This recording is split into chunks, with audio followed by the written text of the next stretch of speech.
2027 సంక్రాంతికి ఇప్పటి నుంచే ప్లానింగ్ చేస్తూ ఉన్నారు అనిల్ రావిపూడి గారు. సో మరి ఆల్రెడీ అందరికీ తెలిసిందే వెంకటేష్ గారితోని మళ్ళీ సినిమా చేస్తున్నారు అని చెప్పేసి. బట్ ఈ సినిమా అనేది ఫుల్ లెంత్ మల్టీ స్టార్ ఉండబోతుంది అనే విధంగా కూడా ఒక న్యూస్ అనేది బయటకు వచ్చింది. మరి వెంకటేష్ గారి సరసన అంటే ఆయన పక్కన మల్టీ స్టార్ గా చేయబోయేది ఎవరో అని చెప్పేసి ఇద్దరు ముగ్గురు పేర్లు అయితే వినిపిస్తున్నాయి అంటున్నారు. మరి ఎవరు చేయబోతున్నారంటే ఏం చెప్తారు? సో ఖచ్చితంగా వెంకటేష్ గారితో సినిమా స్క్రీన్ షేర్ చేసుకోవాలంటే ప్రతి ఒక్క యంగ్ హీరోలు కూడా ఇష్టపడతారు అనమాట. ఎందుకంటే ఆయనతో ఒక వర్క్ చేయడం ఒక మెమరీగా ఉంటుంది. ఆయన పక్కన స్క్రీన్ షేర్ చేసుకుంటే ఆ టఫ్ కాంపిటీషన్ ఇచ్చే అదే యాక్టింగ్ స్కోప్ ఉంటుంది అనమాట.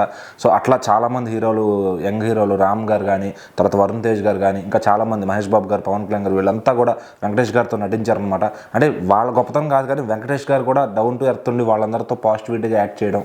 సో ఆయన కమర్షియల్గా ఎన్నో సినిమాలు చేసుకుంటూ వెళ్ళిపోవచ్చు కానీ అవన్నీ పక్కన పెట్టి ఆయన నమ్మి వచ్చిన దర్శకులు ఏది అడిగితే అది ఇచ్చి ఆయన అలా చేయడం కూడా అది చాలా గొప్ప క్యారెక్టర్కి గుర్తింపు అనమాట అది. సో అందుకే వెంకటేష్ గారు ఈరోజు అందరి మనసుల్లో ఉంటూ ఉంటారు. సో ఆయన ఎన్ని సినిమాలు చేసినా జనాలు, ఫ్యామిలీ మెంబర్స్ థియేటర్ల దగ్గర ఉంటారంటే ఆయన సంపాదించుకున్న అదే మరి.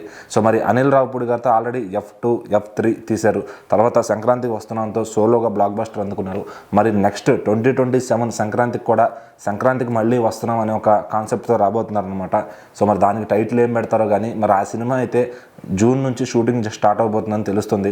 అనిల్ రావిపూడి గారు ఈ 3-4 నెలలు స్క్రిప్ట్ పనుల పైన కూర్చుంటారు కొద్దిగా. ఎందుకంటే ఆయన స్క్రిప్ట్ రాసుకోవాలంటే వైజాగ్ దాకా వెళ్ళి అక్కడ బీచ్ దగ్గర ఆ వ్యూ చూసుకుంటూ రాసుకుంటారని ఒక టాక్ ఉంది. సో మరి ఇంకా 3-4 నెలలు ఆ స్క్రిప్ట్ పనులు చేసుకుని మళ్ళీ వెంటనే మొదలు పెట్టబోతున్నారని తెలుస్తుంది. సో మరి ఆల్రెడీ అనిల్ రావిపూడి గారు ఈ సంవత్సరం బాస్తో బ్లాక్ బస్టర్ అందుకున్నారు. మరి నెక్స్ట్ ఆయన చేయబోతున్న సినిమాకి ఒక హీరో వెంకటేష్ గారే కాకుండా మల్టీ స్టార్ చేయాలని చూస్తున్నారంట. సో దానికోసం ఆల్రెడీ కార్తీ గారిని అలాగే ఫహద్ ఫాజిల్ గారిని సంప్రదించారంట. సో మరి వాళ్ళిద్దరిలో ఎవరు ఓకే చెప్తారు?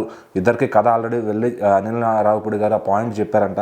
సో మరి వాళ్ళిద్దరిని తీసుకొచ్చి వెంకటేష్ గారిని పక్కన పెట్టడం అంటే అటు తమిళ ఆడియన్స్కి కార్తీ గారిని పెడితే ఇంకా మన దగ్గర కూడా ఆయన ఫుల్ ఫేవరెట్ కాబట్టి ఇద్దరికి యాక్ట్ చేసే సినిమా మామూలుగా ఉండదు. లేదు ఫహద్ ఫాజిల్ గారిని పెట్టుకున్న అటు మలయాళంలో కూడా డబుల్ మార్కెట్ ఇంప్రూవ్ అవుతుంది తప్ప. సో మరి అందుకని చెప్పి ఈ స్ట్రాటజీ ఏదో బాగుంది కదా, ఓకే చేసేయండి అని చెప్పి ఫ్యాన్స్ అంతా అడుగుతున్నారు. మరి మోస్ట్ ఆఫ్ ద ఆడియన్స్ అంతా కూడా కార్తీ గారిని పెట్టమని అడుగుతున్నారు. మరి చూడాలి ఎవరు ముందుకొచ్చి వెంకటేష్ గారితో చేయడానికి చేయగలుగుతారు. 2027 వాళ్ళిద్దరిలో ఎవరిని వరించబోతుంది మన తెలుగు బాక్స్ ఆఫీస్ అనేది చూద్దాం.